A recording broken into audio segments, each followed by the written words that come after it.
Genesis is the first book of the Bible and absolutely necessary for our understanding of the rest of the scriptures.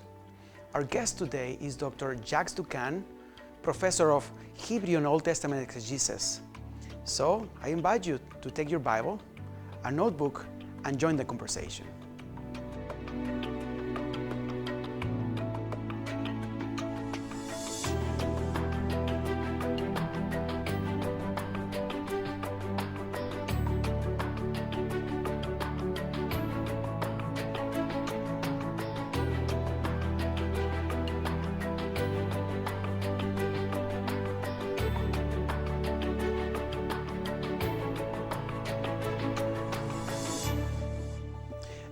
Dr. Doukhan, thank you very much for being with us.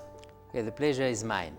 We're going to talk today about the Pentateuch, and especially about the first book of the Bible, Genesis. The book of Genesis, yes. Why is this book important for us today? Well, it has been said that the book of Genesis is the most important book in the Bible. Wow. Not only because it is the first book, but also being the first book, it is the book which is the most referred to in the whole scriptures. And if you don't have the book of Genesis, you would not be able to understand anything in the Bible. They all refer to this book, back to this book. It's a book which actually encompasses the whole theology of the Bible. So really, this is really the basis. And this is why it is important. It's also an important book, because this is the book, more than any other book, which is shared with other religions. Oh, okay. You know, we talk about Judaism, Islam, Christianity, and beyond, which really share a number of fundamental themes and motives and truths with the book of Genesis, more than any other book in the Bible. So it is true. Really this book. It is true, because the book of the Bible, we don't have religions. We have Adam and Right. humanity so and God, this is and that's really it. the book which is the most known by all the religions. Okay. And this is the book, of course, also which give us information about our common roots, our common sources. So this is the book. This is the book which speaks about where we come from. So in that sense, it is. And I will come back to this, because this is also, which being a book speaking about our origins, is also going to be the book which will speak about our destination. Another important question is, who wrote the book of Genesis? Well, recently, I mean, since the 19th century, the book of Genesis was considered having been written by several people coming from different sources. That's the so-called documentary hypothesis. This is, of course, an idea which was not the original idea from the time of the Bible, Old Testament, New Testament. Until 19th century, people believed that it was written by the book of Moses. But today, by looking more carefully at the evidence, at the scriptural evidence, we have a number of evidences coming from the text which suggest indeed that the traditional view that Moses was the author of the book of Genesis was correct. We have a couple, just to give you a couple of indication. The fact, for instance, that the person who has the language of the book of Genesis is very coherent. There are not different. It's the same pen. It's the same pen, the same grammar, the same syntax, the same words. Throughout the book of Genesis, and you read the first part of Genesis, and the whole is the same. The first evidence. The second evidence is the antiquity. The fact that this book has been written, by someone who knew a lot about the Egyptian. The third evidence would be the fact that the last phrase, one of the last phrases of the book of Genesis, recurs in the book of Exodus when Moses is the hero. The same words are used, and that suggests that really this is Moses who was the author of the book of Genesis.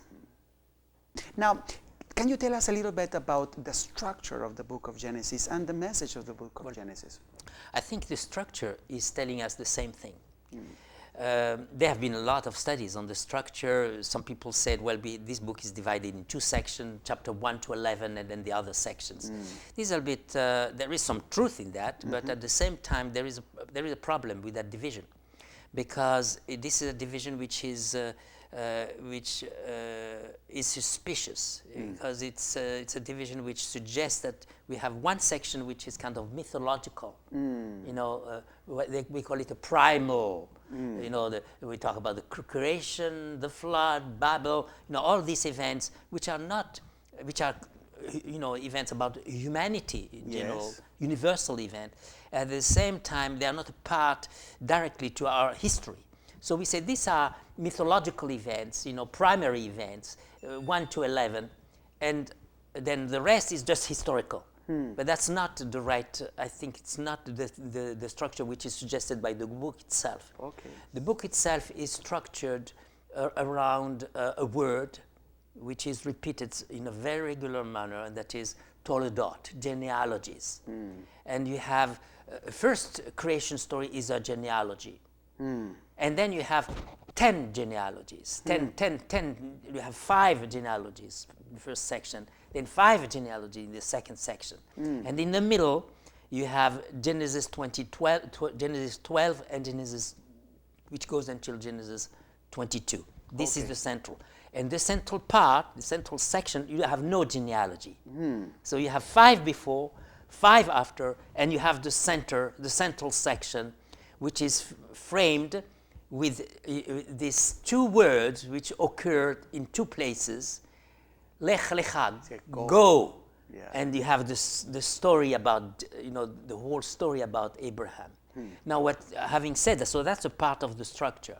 Now, there is a second information about the structure which follows that, you know, cutting which I indicated, and that is this back and forth movement between let's say Garden of Eden and Babel, between Promised Land and Egypt. If you just follow that geographical setting, you will see that there is a back and forth. You begin in Eden, where you have Adam. That's the beginning. And then after this you have Eden to Babel. Okay? Then you have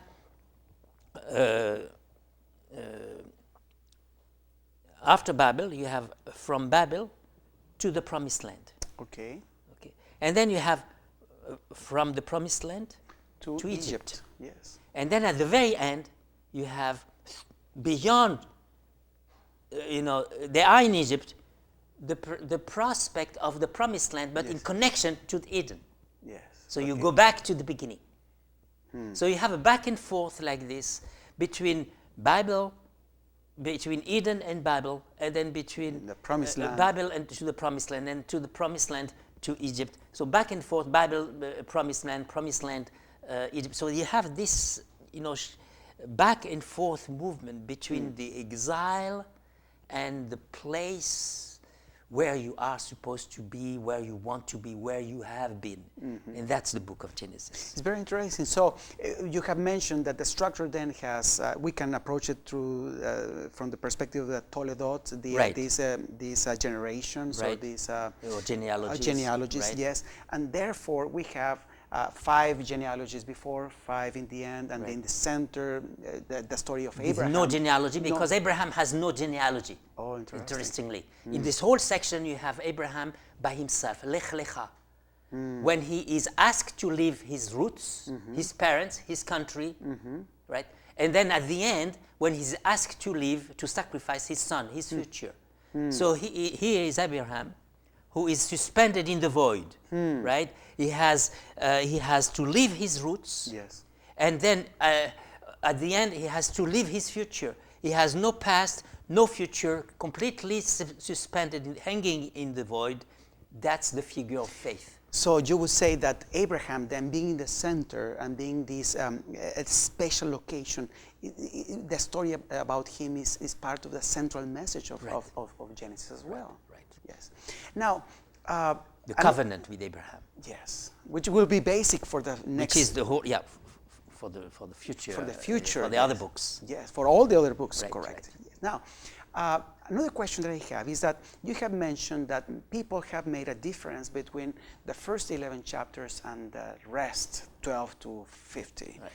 And so they think that these are mythologies. Right. These are myths about it. And some people think that they are not really, it's not really important if they are literal or not. Right.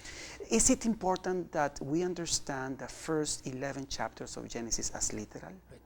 Yeah, from the point of view of the testimony of the scriptures, from the point of view of the text which is given to us, it is very important. The reader writes this and to suggest to us that it is important. So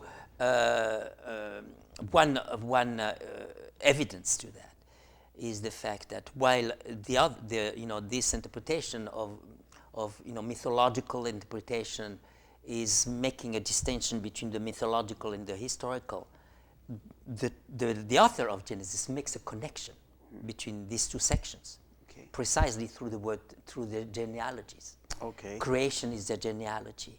It's a Toldot. And then you have also Noah, who is also a genealogy. So you have genealogy. So you have genealogies from the very beginning, and the whole book articulates itself around the genealogies. So that indicates clearly that when you have a genealogy, what does it mean? Well, in a Semitic culture, you are because I know your father.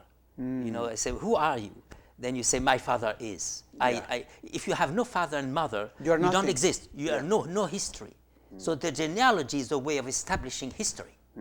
It's a way of indicating that you are historical, you are real, you exist.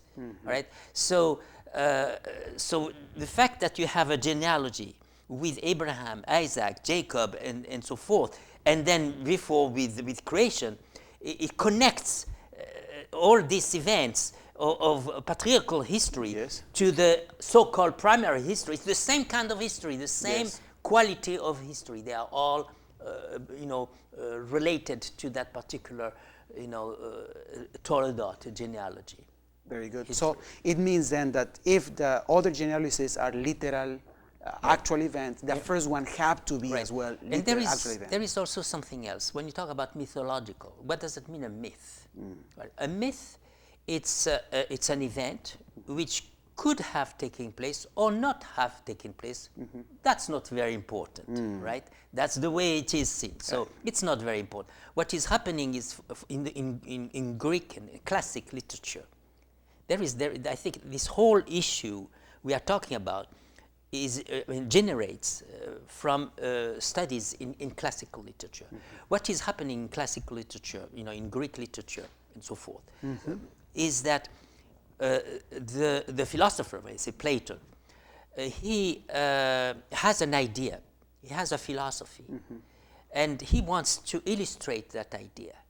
So then what does he do? He goes and draws from the stories he heard, which are historical or not, can be fables, doesn't matter, and he draws from there inspiration to illustrate his philosophy, his idea. So what is important is his idea. It starts with his idea. Not the story. And not the story. The story is not important. The story is here to illustrate his idea.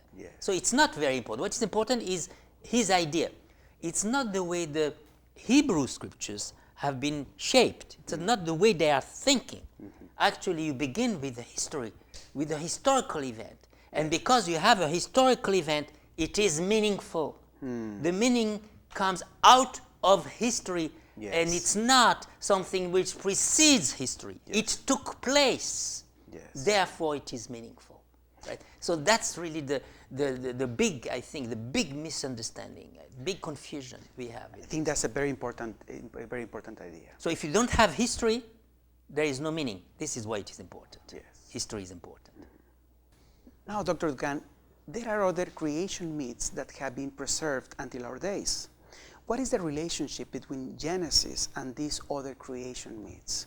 Are there resemblances? Are there similarities or differences? What can you say about that?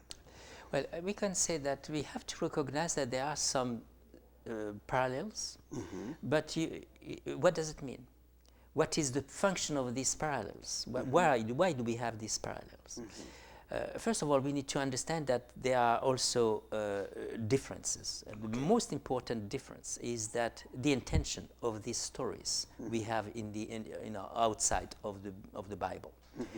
When you study this so-called accounts of origins in ancient Egypt and in Babylonian, you realize that the setting of these stories has nothing to do with the intention of reporting an event, but has more to do with the actual contemporary condition, like politics or like a concern of ethics.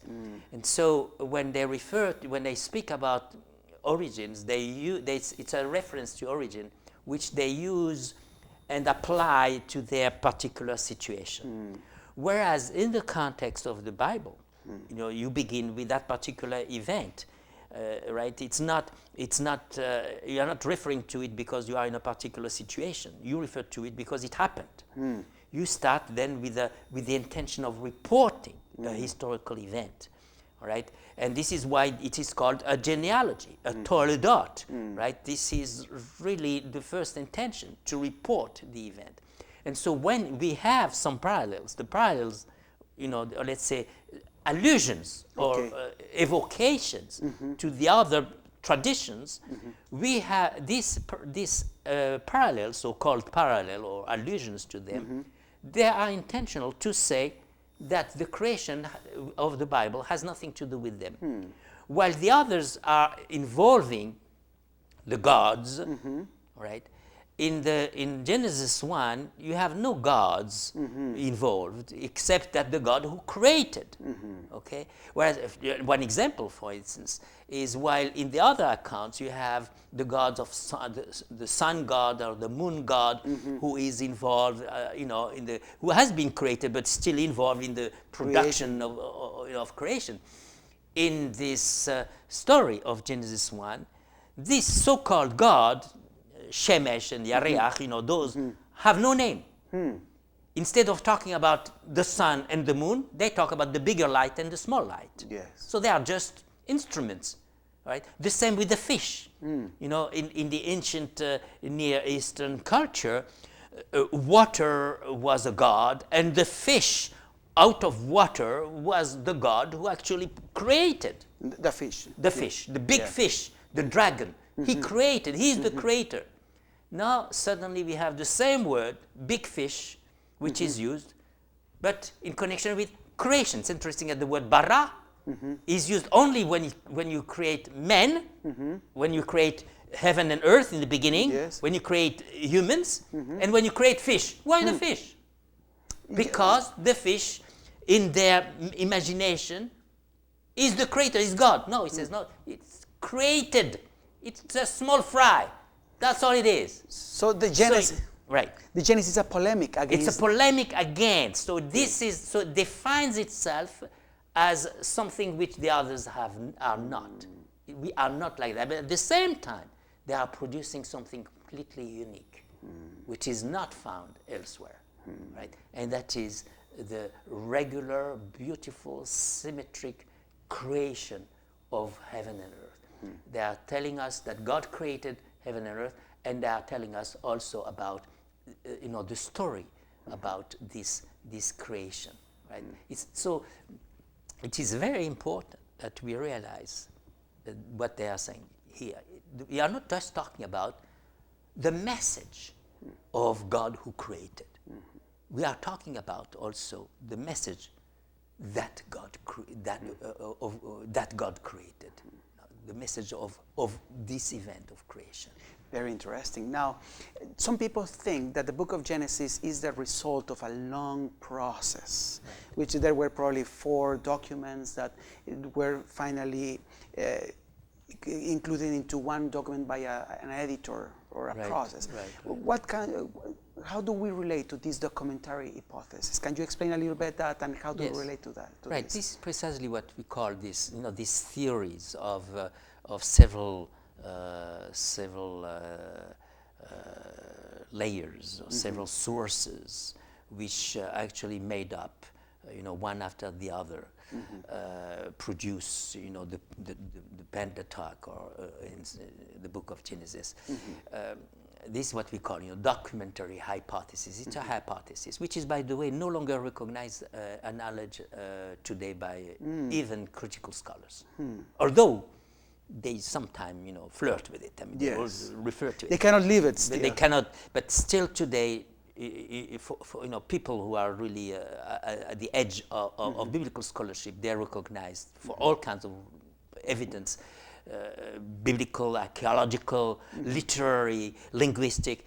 Today they have recognized that this whole theory, which was produced in the 18th century for the first time, by a medical doctor who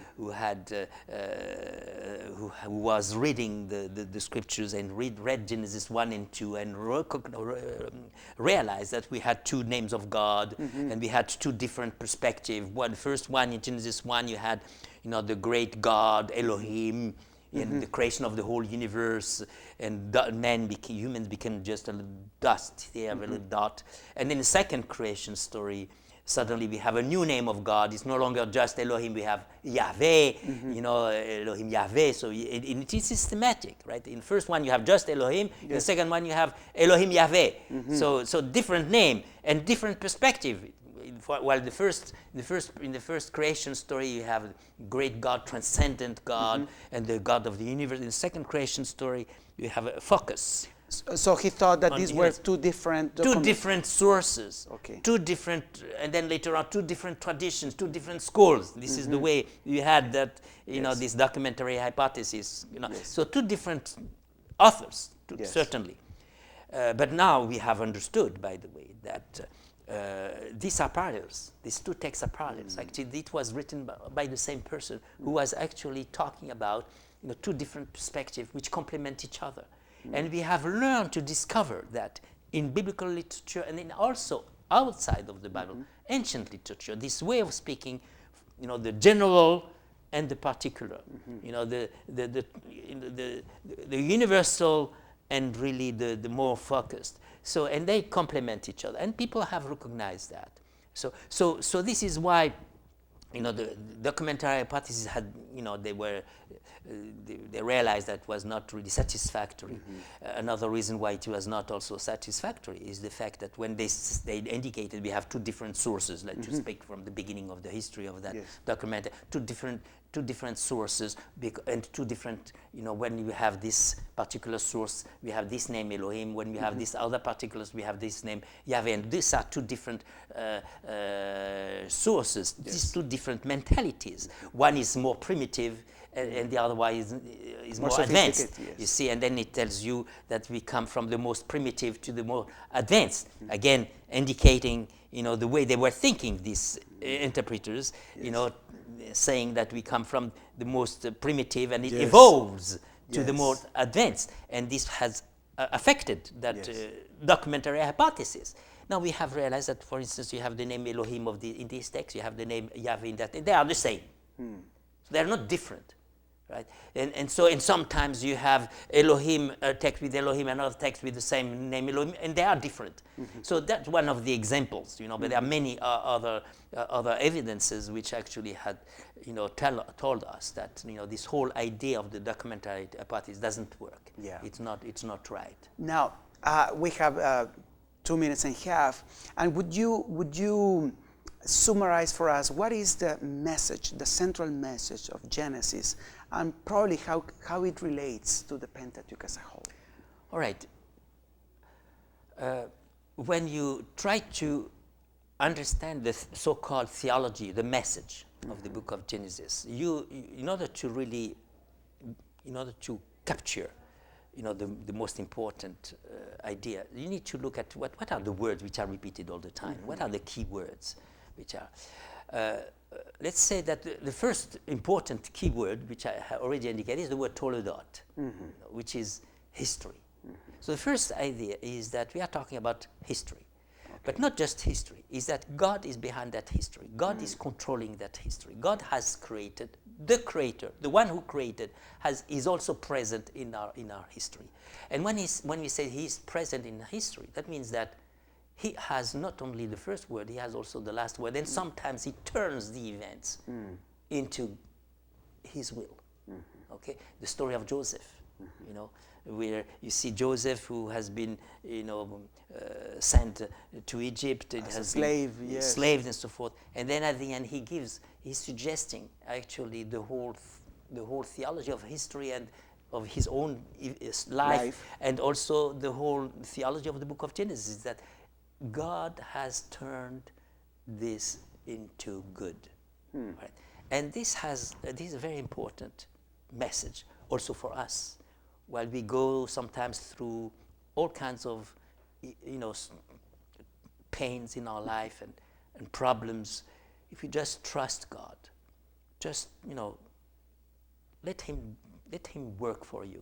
Yes. You will see that even the bad you are doing is going to be turned into good. It's very interesting because the fall in Genesis, if we let him work, he can turn this into good. He's the God of creation. He's the God who turned the nothingness, the darkness into light. Right? He's the God who will turn, your pain and your suffering into praise and into light. So that's the first. Second thing is the theology of birth, which is really, toldot comes from the word yalad, which means birth. Yes. So genealogy is, it's a genealogy, it's a history, but it has also this idea of birth. And births in the book of Genesis are very important. They are very important precisely because God is working there. Yes. And they are not natural births. You have a barren person, a barren woman who gives birth. You have a very old woman who gives birth. Yes. And this birth is very important because this is through these births that the messianic seed will find its way through the Messiah. Jesus Christ, David, Jesus Christ will come, from. So these are very important births. They are births which are providing, the channel for salvation, right? Which has been salvation, the seed, in Genesis 3:15. This whole event of Genesis 3:15, so where you have here also after the story of the woman and Adam and Eve who had the fall of Adam and Eve. God turns this fall into salvation, Genesis 3:15. So that's the birth, and then at the end, the last, that will be the third message, third facet of the message of the book of Genesis is that the book of Genesis is the book of at the end. It's a book also which provides you with the last word of God, which is the word of salvation. It's interesting that when you reach the end of the book of Genesis and you suddenly hear the last verses which carry the hope of the promised land, at the same time the last word, when you hear the last word Bemitzrayim in Egypt, you hear also the first word Bereshit. You have in the shape of the word Bemitzrayim, you can in hear Egypt, right, which means in Egypt, right? Bereshit. So in the words, you are a kind of a play on word, which is maybe, there are many other evidences to what I'm saying here, but this would be one of them. Is that when you hear the last word, you hear at the same time the first word. You are back to the beginning. In other words, through the hope of the promised land, you have the hope of the Garden of Eden. So you reach the end of the book of Genesis, and at the end of the book of Genesis, you have the hope of returning to what we have lost, and that is the Garden of Eden, the place where Adam was. That's the last message of the book of Genesis, message of hope.